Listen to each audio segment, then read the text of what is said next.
You're watching PowerNation. Coming up on Engine Power, we dig our Dyno Sled out of the mothballs and get it ready to hit the pavement again.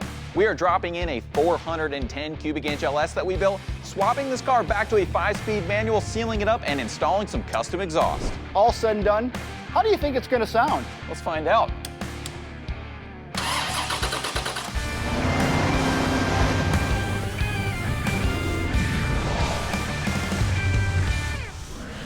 Welcome to another special and pretty unique episode of Engine Power. Today, as you can see, we're not really working on an engine per se, but actually we're working on a very special vehicle project. This is a vehicle that was specifically built for engine power and has been kind of languishing on the side of the shop for a while. We're pretty excited that we're going to get it back out and get it going. This car was specifically built for us to test engines. We have an engine dyno, we have a chassis dyno, but we have a road dyno with this setup. So last time you saw this car, if you've been watching, this had a 1,200 horsepower single turbo 427 LS in it, and it was an absolute rocket ship. But we have some other plans for it, and we're gonna get this thing going, so time to get to work on it. The base of this track car is a Type 65 Coupe R that was meant to look like the old Shelby Daytonas, but have the bones to go hardcore racing. Ours has no body to make it easy to work on, and it gives us a unique look at all the parts in motion. This car was assembled on the show, and then, like Pat said, a 427 cubic inch LME Extreme crate engine was fitted with a big 86mm single turbo and made 1,210 horsepower on our dyno before being dropped into the chassis.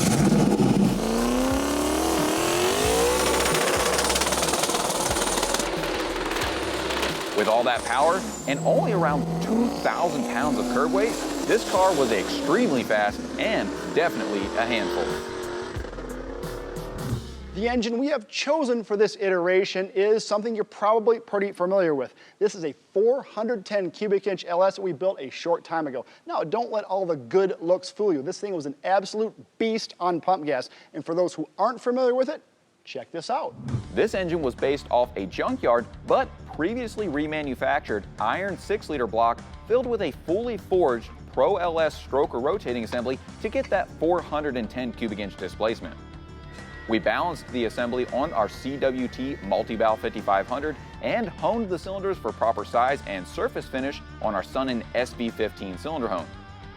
We used a mild 234-248 hydraulic roller cam and low maintenance hydraulic roller valve train. With an 11.13 to 1 static compression ratio, a set of high-flowing trick flow Gen X 255 cylinder heads, and a polished EFI stack injection system, it was primed to make power on the dyno and look good doing it. Once we performed a bit of tuning, that's pretty mean right there. That is pretty solid. That was pretty mean. This bad boy pumped out 590 horsepower and 523 pound-feet of torque. All right, so now that we have the car up on the lift, you can see that underneath, this thing is extremely serious. It has very nice A-arm front suspension that's based off an SN95 Mustang with coilover shocks, and the chassis is purpose-built. This isn't based off another vehicle with a frame and then built around it. This is purpose-built from the ground up to go racing, which means they can make it very structurally strong, and it's actually pretty light. With the car fully dressed, it's only about 2,000 pounds. And the really big key piece of this chassis is the independent rear suspension. This is based off a 2015 Mustang, so it has that 8/8 center section that's extremely durable. This one has a 331 gear. It has custom built control arms for the rear end and coilover shocks and a 295 tire on the back, so a very wide tire, and this is going to work awesome with our new transmission setup. Speaking of transmissions, this one obviously has to come out, but here's a little backstory on this one. It is a fully built drag racing transmission that's set up to handle 2,000 horsepower. Aftermarket case, aftermarket bell, trick converter. So, although it's a great transmission for our other application, we are switching this back to a 3-pedal car, so it has to come out. Luckily, it's not in here very well, just in mock-up stage. So, a few fasteners in the back, Frankie's goofy bracket here, and it's gonna fall right out. I designed it to be easy.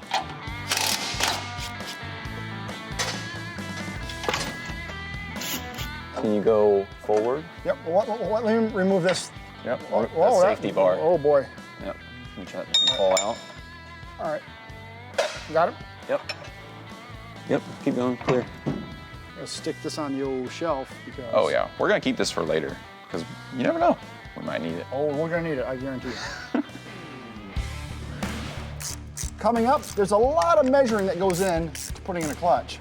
And this project, it's already taken a lot of blood, sweat, and tears. So we've been teasing you about this new transmission setup that we are going to be using, and this is it. We've got all this stuff from Summit Racing Equipment, and the big main piece is a new Tremec TKX transmission. This is their new transmission case that's a lot smaller, but it can still handle 600 pound-feet, and this is the wide ratio GM version, so it has a steep 327 first gear and still has a 0.72 fifth gear, so we still have that good overdrive. To mate that to our 410 cubic inch LS, we have got a Summit Racing SFI certified bell housing, so it should be pretty easy to bolt all this stuff up. And to connect all that horsepower from the engine to the drivetrain, we have to have a great clutch. So we picked up a Ram Force 10.5 inch dual disc organic clutch. Now this is pretty special because yes, it has 2 discs. That means it's rated to handle way more power. This one will handle up to 750 horsepower, and it comes with the hat, it comes with a SFI approved billet flywheel, and we also picked up a hydraulic throwout bearing and a new roller pilot bearing. Now it would be very, very tempting just to put it all together, put it on the engine and get it in the car, but there are a few steps that we have to take to ensure that everything will be right on it. So we have to get it mocked up first. What he's saying is there's some measuring to do before we just slap it all together. In order to make sure the bell housing and input shaft are aligned with the center of the crankshaft, we'll mock up the scatter shield, flywheel, and the SFI approved bell housing. We'll place the base of a dial indicator on the crankshaft and place the tip on the bell housing register. We'll zero it out and rotate the crankshaft. The bell housing center is currently 11.5 thousandths above the crankshaft center line, so to remedy that, the stock dowel pins are hammered out, and a set of 14 thousandths offset dowels are installed in the downward position, which lowers the misalignment to 4 thousandths, which is within the 5 thousandths inch spec. Now the flywheel can be installed for real along with our twin disc clutch. After the first friction disc is held in with the Ram billet alignment tool, the floater disc can be torqued in place with the appropriate spacers. It's followed by the second sprung friction disc, and finally the pressure plate. It's important to slowly and evenly tighten the pressure plate fasteners in a star pattern to evenly load the clutch spring and to keep the friction discs in alignment. Once they are torqued, the alignment tool should easily slide out of the splines. The final bit of measuring is to set up the clearance between the hydraulic throwout bearing and the clutch fingers. Using a straight edge across the bell housing, we'll first measure to the face of the clutch fingers. Average 4,755. Okay. Then with the throwout bearing installed on the input shaft support, we can measure from the face of the throwout bearing to the face of the transmission with the same straight edge. The difference between the two numbers is our clearance measurement, and we will install the correct number of shims to set the clearance at 200 thousandths as per Ram's recommendation. Right at 200. Ooh, that's nice. That's for duals. That's exactly what they want. So, boom, that's done.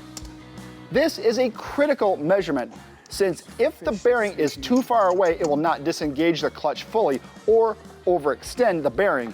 And if it is too close, it can rub the clutch fingers constantly, prematurely wearing out the bearing and taking clamp load off the clutch itself. Finally, we can mate the engine and trans together with a fair bit of wiggling. Have fun. Now, this sweet combo is ready to drop in, and it heads towards our engine bay. I feel the need. The need to bleed. Straight to the floor? All right. Whoa. We are back and continuing on with our dyno sled, and as you can see, the engine and transmission is fully mounted in the car. We just went ahead and got it done. All the driveline angles are set, all the bolts are tight. It is done. It's super simple, pretty basic, so we just skipped it because there's a lot of other stuff we need to do to get this thing going. Like all of the plumbing, we have to complete the fuel system, we have to complete the cooling system, and obviously some exhaust. A bunch of stuff that has to get done so the car will work. But first, it has to move under its own power, so That means we got to finish the clutch system. Now we got the transmission side of it done with the hydraulic throwout bearing, but like Pat said, this car is going to be a 3-pedal car, but it's missing some pieces. It actually has the 3rd pedal, but it does not have the master cylinder that goes with it. So we went to Summit Racing and we got the correct Willwood master cylinder and the reservoir that goes with it. So we'll get this mounted and we'll have to make some brackets for this reservoir, but that's no big deal. So let's get started. The car has a drop-in Willwood 3-pedal assembly, so bolting up the new master cylinder is straightforward and easy, besides working around some of the wiring that gets stored above the footwell. Once it's tightened down, the yoke for the cylinder rod can be installed and bolted to the top of the clutch pedal with the spacers we made to keep everything centered. A 3/8 ARP bolt is used, and the first nut is only set finger tight to keep the yoke from binding, and the second nut is tightened to lock it in place. Okay, here we go. Perfect. Okay, so our clutch is fully installed, so now we have to mount the reservoir, and we had the 2 brake reservoirs here before. It's a lot easier just to build a new bracket to hold all 3, so we'll have our 2 brake reservoirs and then our clutch reservoir on the end, and that'll be a simple mounting solution. The bracket is made out of 60 thousandths thick steel, and we can use the existing holes in the crossbar to mount it. This car has 2 brake reservoirs since it uses split master cylinders for the front and rear brakes with a balance bar so the brake bias can be adjusted to the driver's liking. We got a matching clutch reservoir that gets clamped to the bracket as well. To provide fluid to the inlet of the clutch master, we can connect it to the reservoir with a -4 line we made from Earl's plumbing components. To connect the outlet side to our hydraulic throwout bearing line, we'll use a combination of pre-made Summit Racing -3 stainless braided AN lines that can hold up to the high fluid pressures, heat, and vibration inside the engine bay. Clutch systems use conventional brake fluid, but we're filling ours with DOT4 fluid for its higher boiling point temperature to limit the chance of a clutch failure at the track. After letting the fluid flow through the entire system and checking for leaks, we can raise the car up and start bleeding the air from the clutch system. So we're gonna bleed the clutch, and you could do this by yourself with a bottle, but it's a lot more fun to stick someone that you work with 6 feet in the air. I'll do all the hard work up here. Yeah. Straight to the floor? All right. Whoa! There you go. We gotta put a pedal stop on there. I think I just dented that outer tin work. We'll build one. And let up. Straight to the floor. Ooh, that's pretty good already. I need to put like a block on the end of my shoe because I'm too short to drive this car with a clutch. Let up. And straight to the floor. Oh, it's starting to do something. There's a little bit of air in that one. Up. Straight to the floor. All right. Starting to get pressure. That was a good one there. We'll do one more just to make sure. Up. Okay. And straight to the floor. Let's see. 2 seconds. Yep. There we go. That gravity bleed did a good job. All right. How's that feel? Got it? Yep, go ahead. How's that feel? Very nice. I think I hyperextended my knee. Oh boy.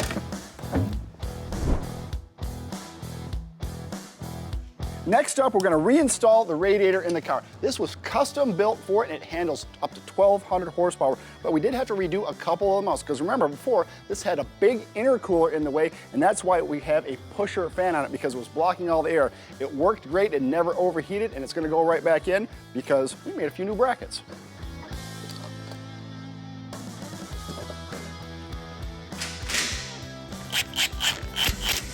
A few easy bolts hold in the radiator assembly, and these coolant lines from the car can be routed and seal up the cooling system. This exhaust was made custom for an LS engine in this car, so with only a few minor modifications, it bolts right on. We're getting down to the fine details of getting this engine running in the chassis, but one of the things that's very noticeable is we are missing ignition coils. So we went down and picked up a set of Duralast from our local AutoZone. These are designed for OE form, fit, and function, and Duralast builds them to exceed all OEM specifications. These also come in a multi-pack. This is an ignition coil multi-pack. All 8 coils are in one box under one part number, so you don't have to get them individually. So the hardest thing we have to do is get them up, get them bolted on.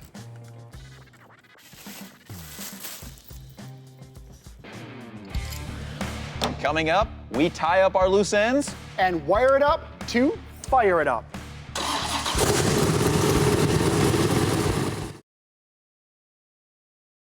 We have made it to the point we've all been waiting for. Our 410 cubic inch stack injected LS is ready to fire up. All the systems are complete. The cooling system, the fuel system, it's all bolted down. The clutch is in, bled, and working properly, but we are not going to be able to fire this up until we have something to do it with.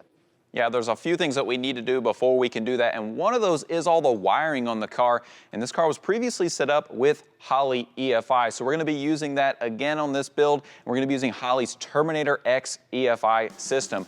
These are awesome. We've used them on a ton of builds in the past because they can be used on something as simple as a regular hot rod engine, but they also have a ton of racy functionality with things like nitrous control and boost control if you're doing something a little bit more extreme. Now, all the setup and the tuning can be done with a handheld that comes with the ECU, so if you're looking for something that is dead simple, that's very awesome, but you can also get way deep in the tune-up with the free laptop software if you want.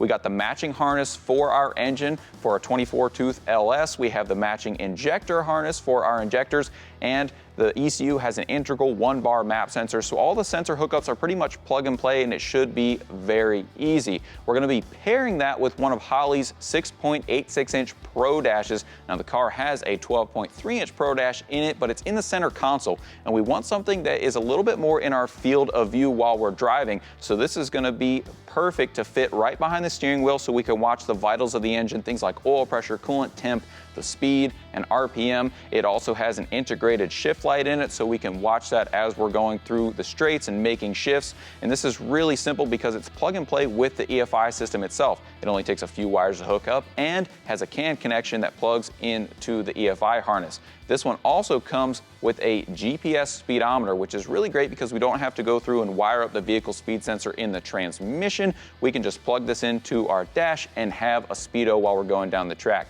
So all of these are going to work together awesome. There's a ton of stuff we have to do to get this thing running, so let's get started. We'll get some sensors installed. We'll use one of Holley's 100 PSI pressure transducers into this Earl's Plumbing Y block to measure fuel pressure. These are plug and play with the harness and pre-programmed into the software to make it super easy. So a second transducer is placed into this oil pressure adapter. The coil and injector sub-harnesses are next and get plugged into our LS3 style coils and these 55 pound-per-hour injectors. All right, this is the main harness, which everything's labeled on this, so it's pretty easy. It's just figuring out where stuff goes and routing it away from everything it needs to stay away from. So the hardest part about installing this is actually probably going to be getting to that crank sensor just to plug it in, but everything else should be pretty simple. The main harness is long enough to reach through the firewall of most cars, and after plugging in all the connectors, we can mount the ECU inside of the footwell and plug it in. The internal map sensor is connected to the intake manifold via this rubber line. Okay, with most of the EFI wired up, we can move on to mounting our Holley 6.86-inch Pro Dash, and we built this mount here. This is just a piece of sheet aluminum that we've cut to flush mount it. Holley actually sends the template so you can cut this hole out so it fits nicely. And then on the back, we have built brackets that go off the 4 mounting holes in the dash so we can mount it to our dash bar. And now that we have all this set up, you can see if we slide this in place here, and when we put the steering wheel in, we can still see the dash nice and clear right through the steering wheel, and all we have to do is just look down from our driving line to see the data on the dash. We don't have to look over and turn our head to the big dash. We can just look down, see all the vitals of the engine, and then we can display all the other, extra data that we want on the big dash. We'll keep that in, but this is really nice when you're actually spending time on the track. So we'll get this installed, and then we can start wiring it up. All right, there we go. This is what it will look like, so we can just look down. Should be pretty easy. All right, the last piece we need for our driveline is a drive shaft, and we decided just to get a new drive shaft, so we have a full manual setup and a full automatic setup for this car. And Chattanooga Driveline Service here in Tennessee hooked us up with a new piece. This has the right yoke for our TKX transmission, the right drive flange for our 8/8 pinion with that adapter. It's the right length, it's fully assembled and fully balanced, so it's ready to go in. And this is the final piece that we need for our powertrain. It's important to properly lubricate the yoke so the tail shaft housing seal is protected during the first revolutions of the drive shaft. and after sliding it in the rear flange, it can be bolted to the pinion flange adapter with some ARP fasteners. It's German torque spec, good and tight. Now that the rear of the transmission is sealed, we can fill it with Hot Shot Secret Adrenaline R-Series Nano Shift transmission fluid. We can lower the car back down and fill it with the rest of the fluids. Just like on the engine dyno, we are using 93 octane pump gas for fuel. Oh man, I gotta go to the bathroom now. Because this car will only be on a racetrack, we are filling the cooling system with straight distilled water. And unlike our dyno, it will never get cold enough to freeze and break.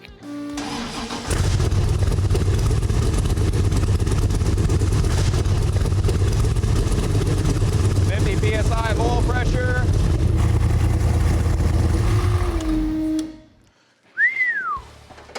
That is great success. I'm pretty happy about that. This is spectacular. Everything looks great, everything runs great. It's nice to see this car come out of retirement and look very, very nice. Yeah, no leaks, fires right up, all the gauges work, all the dashes work. I'm ready to get this thing to a track. I mean, I'm pretty excited about this. This is gonna be a super fun car to drive. Still a few things to do. I think we're gonna make a couple more improvements, but this is, yeah, as they like to say, great success. Yes. Today on Engine Power, our dyno sled is fully functional and it is hitting the chassis dyno for some horsepower numbers at the tire. And we take it to the track to see how our car and our engine handles the straights and the corners at the road course.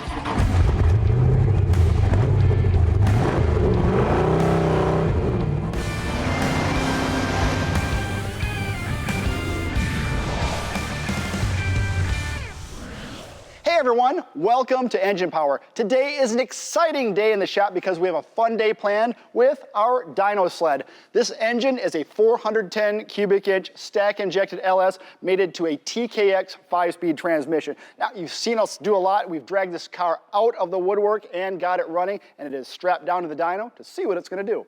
Yeah, this engine was tuned on our engine dyno, but that mostly deals with wide open throttle tuning. So we want to get some partial throttle tuning in, tune in that drivability for when we're ripping this thing around the track, and selfishly, we also want to know what it's going to make at the tire. We're also going to make a few other upgrades today, maybe some brakes and new tires, and then eventually we will be ripping this thing around the track. But if you're not familiar with this contraption that you're looking at, here is a look in the Wayback Machine. After dragging our Type 65 Coupe R out of storage, clearing out the cobwebs, and removing our track-tested 3-speed automatic, we got to work on bringing new life to this project with this 410 cubic inch stack injected LS that we built on the show, and it made 590 horsepower and 523 pound-feet of torque at the crankshaft. We paired it with a Tremec TKX transmission setup from Summit, including a Ram 10.5 inch dual disc clutch and a hydraulic throwout bearing. After getting the powertrain in our dyno sled, we set about converting the rest of the car to a manual system with a new clutch master cylinder, reservoir, and stainless braided lines. Then we plumbed fuel, cooling, and exhaust for the engine before installing a plug-and-play Holley Terminator X EFI system to control it and their 6.86-inch dash to monitor the vitals.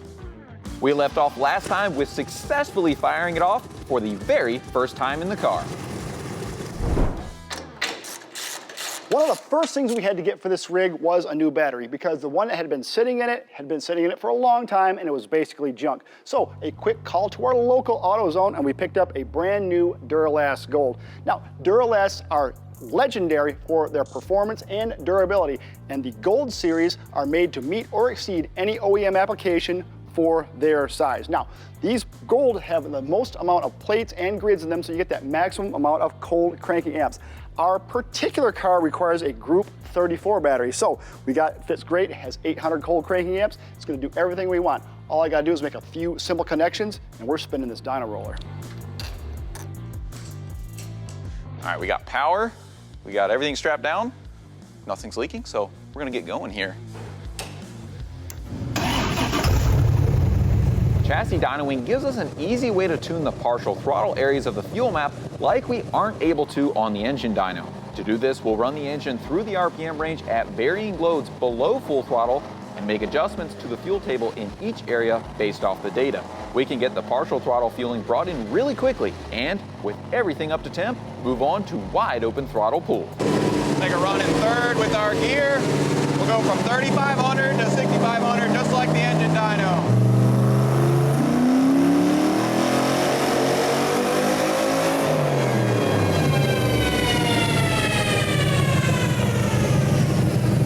That's pretty good right there. 476 and 433, which is pretty interesting, right? Because think of what has changed when it went in this car. We went from a 2-inch primary long tube header to basically it's a cast iron, it's a racy one, but it's a cast iron manifold with full exhaust with mufflers. Yeah, I mean, that's what is convenient to fit in the car, but it's gonna knock a little bit out of it, so. Everything sounded okay, nothing fell off. Okay, I think we're ready to make another rip here.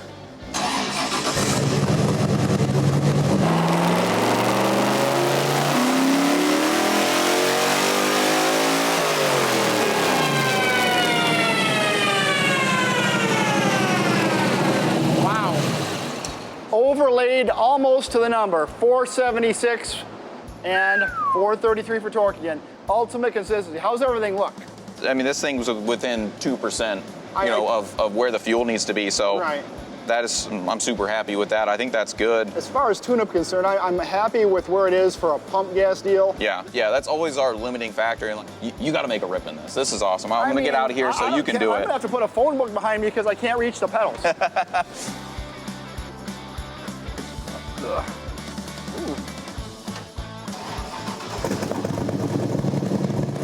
There's no steering wheel. You don't need that.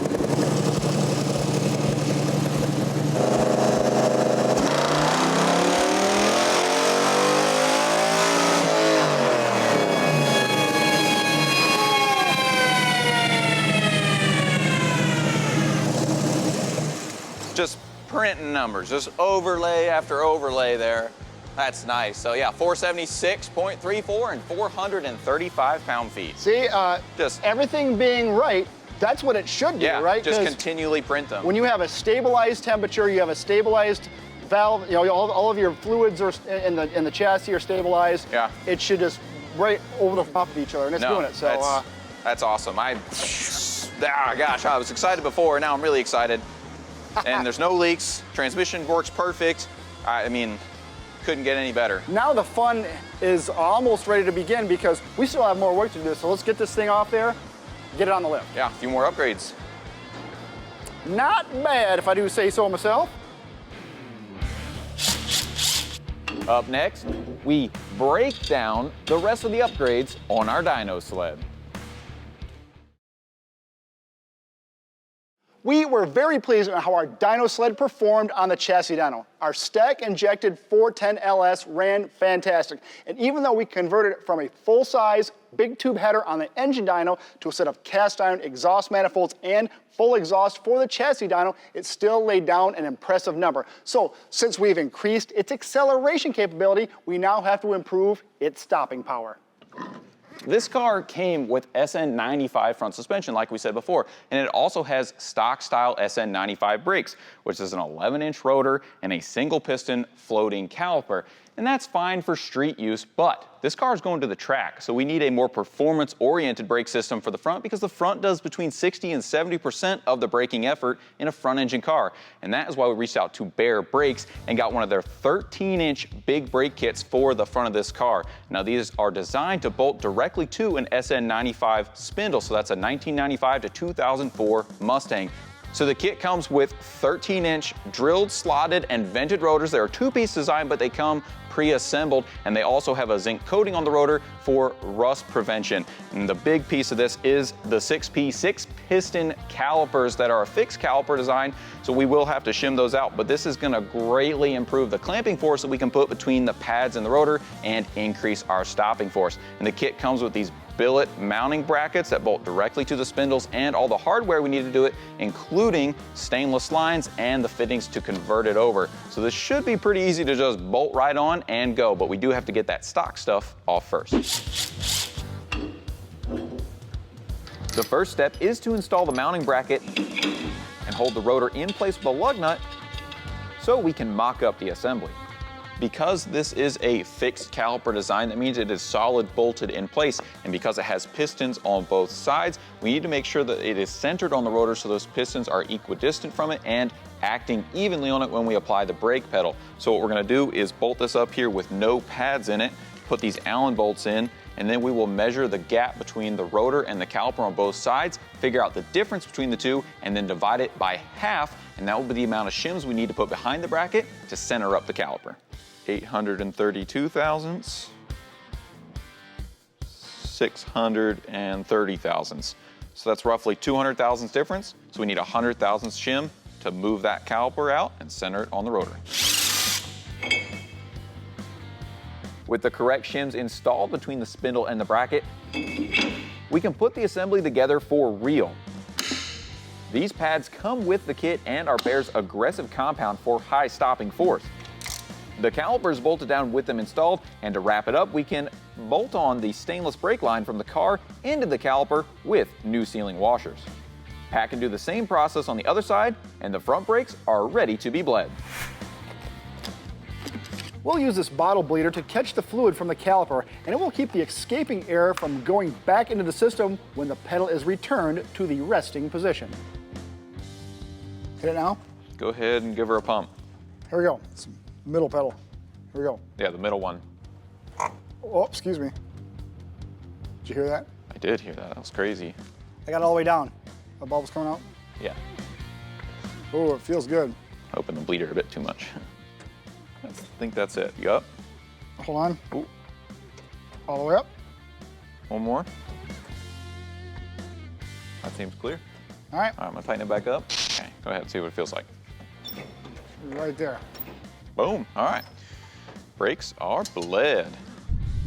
Okay, so the fronts are completely done, but we want to upgrade the rears to match as well because the 2015 Mustang rotors are pretty big, but it only comes with a single piston floating caliper. So we got one of Bear's rear brake upgrades as well. This is their drag race kit for S550 Mustangs. So it comes with a billet 4-piston fixed caliper and the matching rotors for our front. So these are drilled, slotted, vented, and zinc coated. And somehow this kit is even easier to install. All we have to do is slide our new rotor over the hub, bolt our caliper to the stock spindle, hook up our lines, and bleed it just like the fronts. There's a lot of bleeding on this car, isn't there? Indeed. We are tired of not having traction on our dyno sled. So up next, we get some new tires on our dyno sled. Well, maybe we will, maybe we won't. Our dyno sled laid down a nice number on the chassis dyno, and we can't wait to get this thing to a track. But like the old saying goes, baby needs a new pair of shoes. So we're rolling down to our resident tire machine, and Frankie is gonna hook us up. Now you're probably wondering, why do we need new tires? Those ones look pretty good, but in reality, tires have a life of about 4 to 6 years where the rubber starts to decompose, and these have been on there for way longer than that. So we reached out to Continental to get a new set of tires, and they hooked us up with one of their sportiest DOT lines, and that is the Extreme Contact Force tire. This is a great summer tire, and for reference, it has a tread wear number of 200, so it's very soft, but the compound was designed to have consistent lap times at the track. Now for sizing, we have the same as before, so a 295 30/18 in the back and a 245 40/18 in the front. And this is gonna work great on our dyno sled, so let's get them installed. The first step is removing the valve stem cores to release all the pressure, and then using the bead breaker on the tire machine to push each side of the old tires into the center of the wheel. We'll internally clamp the wheel in the rotator and use the tire changing pry bars in the machine's duckbill to remove the old rubber. Slick. To make it easy to slide our new Continental tires over the rim, we'll apply some soap compound to the bead sealing surfaces on the rim and the tire. With a low profile tire like this, we'll use the machine's pneumatic arms to keep the sidewall depressed in the wheel's inner groove during installation to keep the tire bead from being overstretched. Once the tire is rolled on completely, we'll use the inflator in the machine to seat the beads and set the tire pressure at 30 psi. Each wheel and tire are then mounted to our in-house balancer. After getting an initial spin, we can apply adhesive weights to the inside of the wheel as to not damage the wheel lips and balance all of them within 1/10 of an ounce. To make the wheels clear our new calipers, we are using a set of Mishimoto wheel spacers we got from Summit Racing Equipment. They are the same bolt pattern, and after being torqued onto the hub, we have plenty of clearance to torque our new wheels for good. We are getting down to the final details before getting our car out on a track. But before we do that, we decided we are going to give it an oil change. It's had a bunch of engine dyno time and a bunch of chassis dyno time. So before we get pounding on this thing on a road course, we decided we are going to put in some fresh oil. And for that, we contacted Schaefer's and got some oil for our application.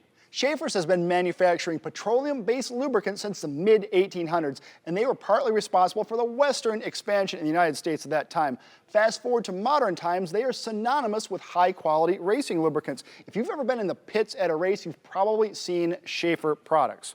We have a couple of different versions in front of us. First, their 9000 series. This is a full synthetic gasoline engine oil. Their Supreme 9000 full synthetic improves engine durability and fuel economy by keeping the engine exceptionally clean and free from sludge and carbon buildup.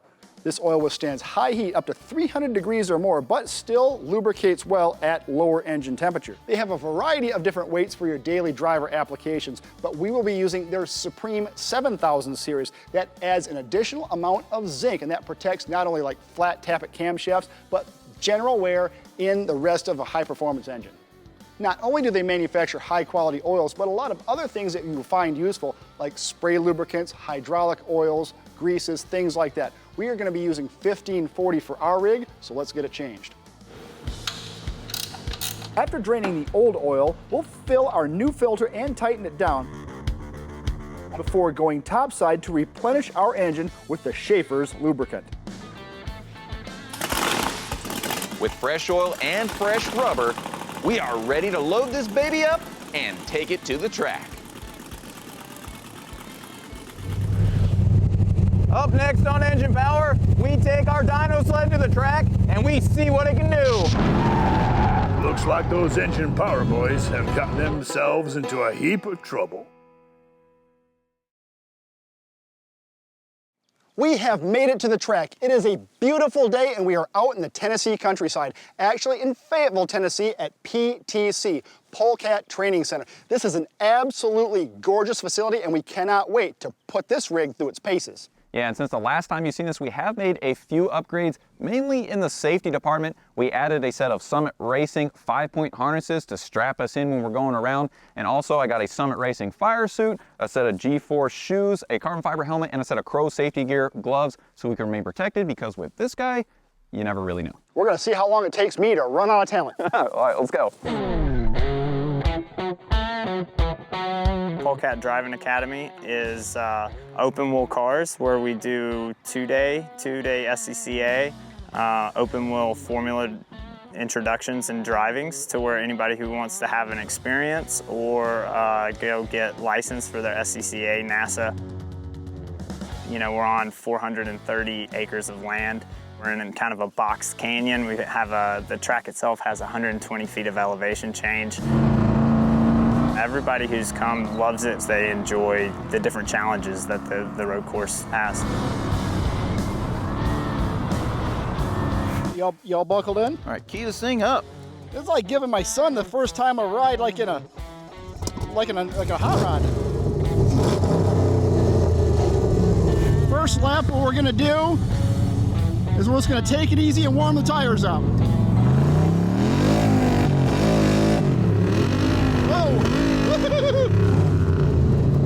How many times do we have an engine that we don't get to use in an application that people think, oh, that's just a dyno engine? Well, hell, we're out here on the track beating on it, and it's not missing a beat. This thing runs awesome. This is a sporty car, being this light and having this much power. You know, it is quick. I am by no means any sort of driver. This is painfully obvious. If it's not going straight, I can't really drive it that good. Looking up and seeing that stack injection, that's so cool. What's great is with that rear gear and the TKX with the wide ratio, it's paired perfectly, and having that Holley dash in the center so we can see everything, I mean, that's perfect. It's a perfect fit.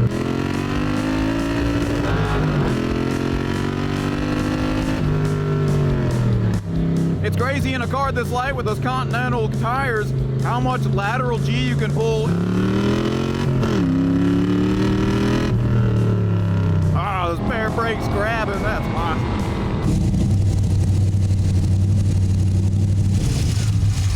Wow. I think I made myself barfy on that. I don't know how I'm gonna do when I'm gonna ride with you. All right, my turn. We're gonna see what this thing can do here, or we're gonna pile it up. Hopefully not.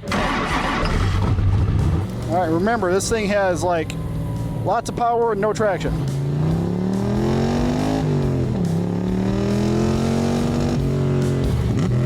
Ah! Oh boy, oh boy. Yeah, this thing is freaking killer. Pull in, pull in. Oh my God, I almost chunked right there. So when you're on a track like this, and we're the only ones here, you just listen to the car and you can tell what it's doing.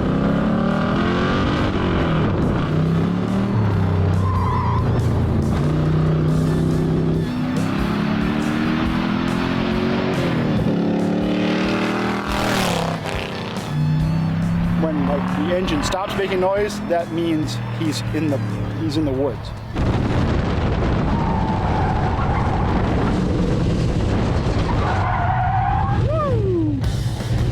Sounds like he did the boo-boo. I see dirt. Help, did it help? No, I'm good. I'm good, don't worry about it. I mean, I might drive like bad, but I kept it on the track.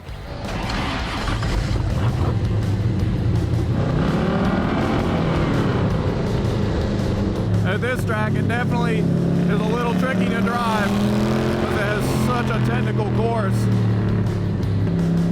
And this engine is not really designed for road course use, but it is eating it up. I can literally do this all day. We got to spend the entire day with the track all to ourselves, and we managed to put over 60 laps on this rig with 0 problems. Well, what do you think? This thing is a freaking rocket. I mean, it's light, it's nimble, and it's fast, and it's honestly a little sketchy to drive if you're not careful, but like I'm thoroughly thrilled with the way this engine is working because this is a hot rod engine. I am too. You know, it just goes to show, you know, we just don't build them for the dyno, we build them and they work in their application. We're in a car that works great, engine works great. Not a bad day at the office, I do say so myself. Great success. Happy times.